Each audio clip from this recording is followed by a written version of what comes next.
Let's just jump right into Premiere Pro version 14. And as you can see, I'm running the current build of Premiere 14.9. And one of my favorite features in this version of Premiere Pro is scene edit detection, a feature I use all the time.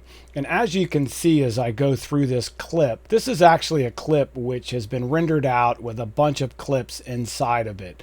All I want to do is use scene edit detection to separate those out into separate clips, and it couldn't be easier. What I'll do is I'll start out just by bringing up the option menu as you see here and apply a cut at each one. I can go ahead and apply a clip marker and also create a bin of subclips, which I'll do that in a minute on another clip, which I think you'll find much more interesting. But I'm going to start with this clip just to kind of give you a quick overview of what's going to happen.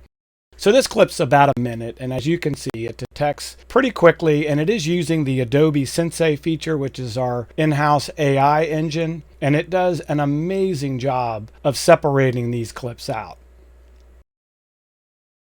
And here we go. As you can see, right on those cut points, it just does an incredible job. And of course, this is now going to allow you to manipulate these any way you need to. So let's bring up a bit more complex work. Here's a friend of mine's video. It's 45 minutes in length, and it just has a ton of clips and information. And I just want to pull out clips and maybe use them in another sequence. And I'm going to use scene edit detection to pull this apart. And it's going to pull together a lot of clips, as you'll see. So I'll go ahead and just bring up the scene edit detection menu again. And I'm going to choose the option to add these to another bin and make subclips out of those. And Sensei will jump right in there and do this. Now I'm going to just fast forward the video so you don't have to wait for it to go ahead and go through this process, which usually takes about 10 minutes. And as you can see, it's jumped right in there and given me just a ton of clips that I can now get in and separate depending on what I need to do as far as these individual clips go. Just absolutely fantastic, very useful, a feature that I will use all the time. And by the way, here are all of my subclips. I could grab a group of these clips if I needed to, drag them to a new sequence, and be able just to separate all of these individual clips out. Just knowing that you've got this great tool at the ready will make all the difference when you're using some old footage or even footage that you might get from someone else, and you just need to separate a number of clips. And the AI is absolutely amazing to witness once you start to use this. Another one of my favorite features in this version of Premiere Pro is the ability to jump over to the audio workspace, and you'll see under Essential Sound, you can now browse stock audio and have full access to your timeline while you get to interact with the stock audio, which is actually being streamed from the web when you hit the playhead. So let me show you how this works. You can look under the various criteria and make a few selections to try to narrow down the scope of what it's going to pick from. So I'll just go in and pick a couple of different things here where I think it might actually help me out for the type of audio I'm looking for.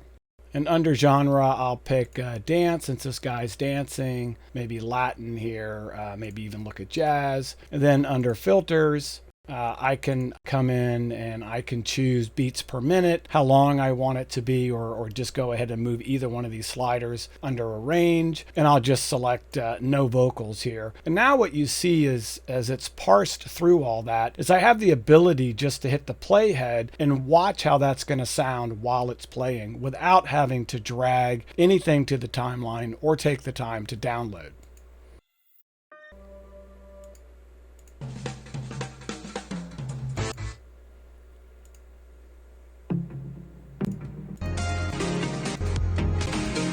The other thing you see me doing is just jumping around the song as I'm looking at the waveform to see what might fit. Maybe I want to get more towards the middle of the song if I want to choose that area as well. The other thing you can do as you go through these, if you happen to know one that you think might work because you've used it maybe in another piece, you also have the ability just to go in and make a selection. So maybe I want to go ahead and try this one and see if this one works, because I might have used it in another project. So to me, I think that one's probably going to work pretty good. So all I have to do at this point is just drag and drop it right on the timeline. Take a look and see how long that is. Okay, that looks okay. I'm going to go ahead and just trim this up a little bit here, slide this back. Maybe I'll pop over here and razor blade this out. Take a quick look and see what this looks like.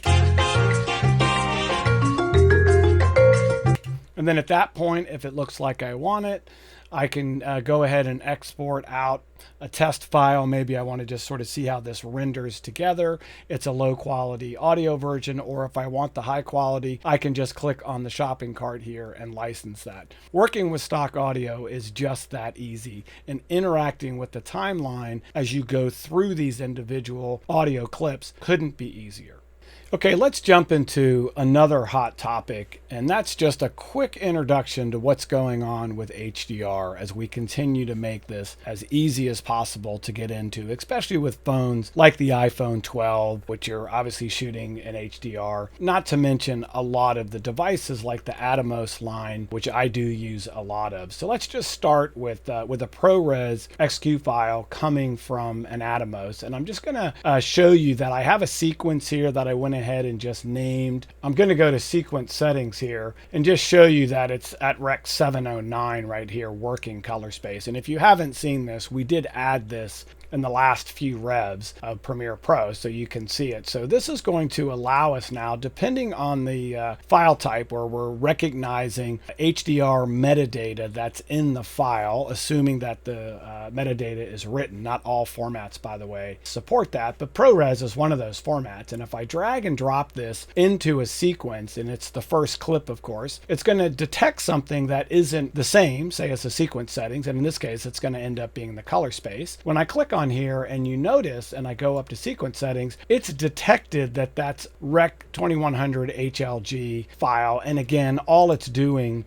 is looking at the metadata in the file, because it tells it that the color space is a Rec 2100 HLG. So we're automatically picking that up to make it much, much easier to start making all these settings so you don't have to think about it. And by the way, you don't have to do anything other than just take this clip, maybe drag it onto the new item here, and you'll see that while it picks up the name here, what you really want to make sure is that it's the right color space here. Now you can change this automatically. You might need to change that automatically if it's not picking that up, or if it's picking it up incorrectly. We have seen that before. You can actually click on any clip, modify it, go to interpret footage, and you'll notice that you have the ability to go in and override that color space if for some reason the color space is not present or it's incorrect.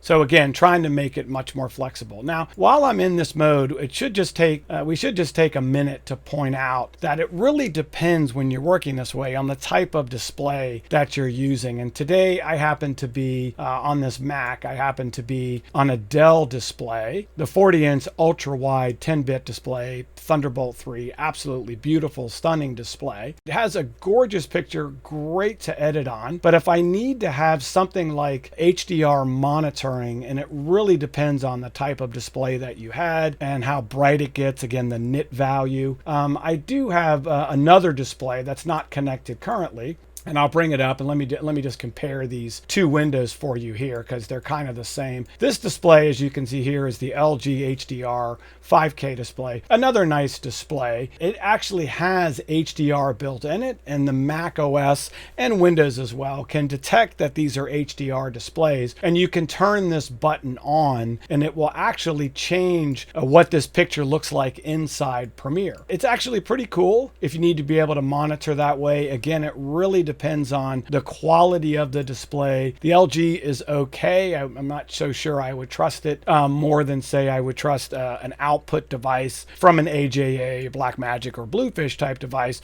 where I know I'm going to get that monitoring to even something like an external LG OLED display, which a lot of us are starting to use. That's what I use here. Or you have a really true HDR monitor, and there's lots of those out there as well. But it is important to to kind of know what you've got available. But what I wanted to point out is as we're getting into these HDR workflows, it's only going to get easier. And it's what we're working on here right now, which is how do we just sort of take these, even these new clips coming from things like iPhones, and make monitoring easy. So again, I think the display management will get much, much easier. And just speaking of display management, remember, we've got a number of controls inside Premiere to help with color management. So this display color management for both Mac and Windows talks to the display profile that's in your OS. In this case, it would be the Dell profile. The Mac will pick that up, or Windows. If I was using the LG, it would pick the color profile there. Of course, I'm able to modify that if I need to. And if the monitor has an extended dynamic range, like this one here, or the Apple Pro XDR display and some other displays,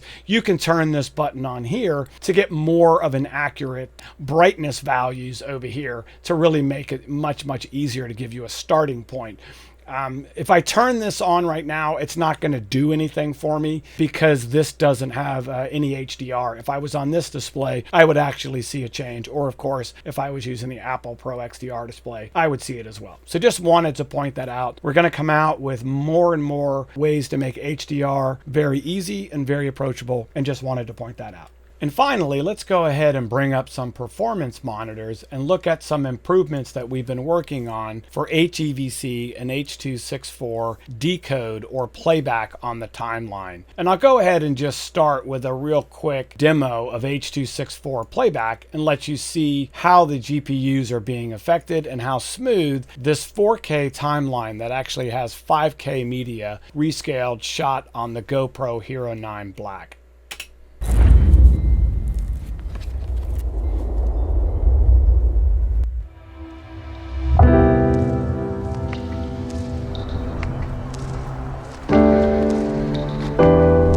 And you can start to see, depending on the effect, the GPUs spike up and down. I'll go ahead and jump over to HEVC and show you playback on that as well.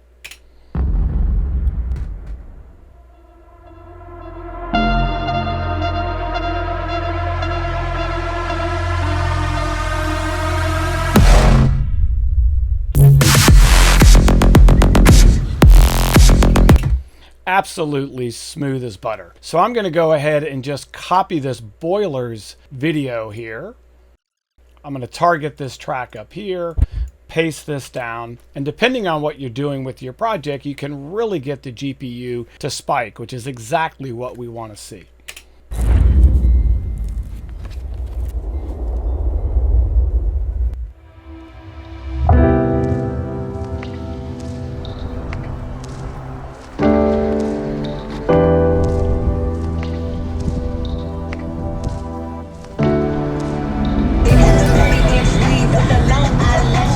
Really high numbers up here, which are, again, for me, is exactly what I want to see as I'm starting to stack these different types of effects on media that can be difficult to play back, like H264 and HEVC.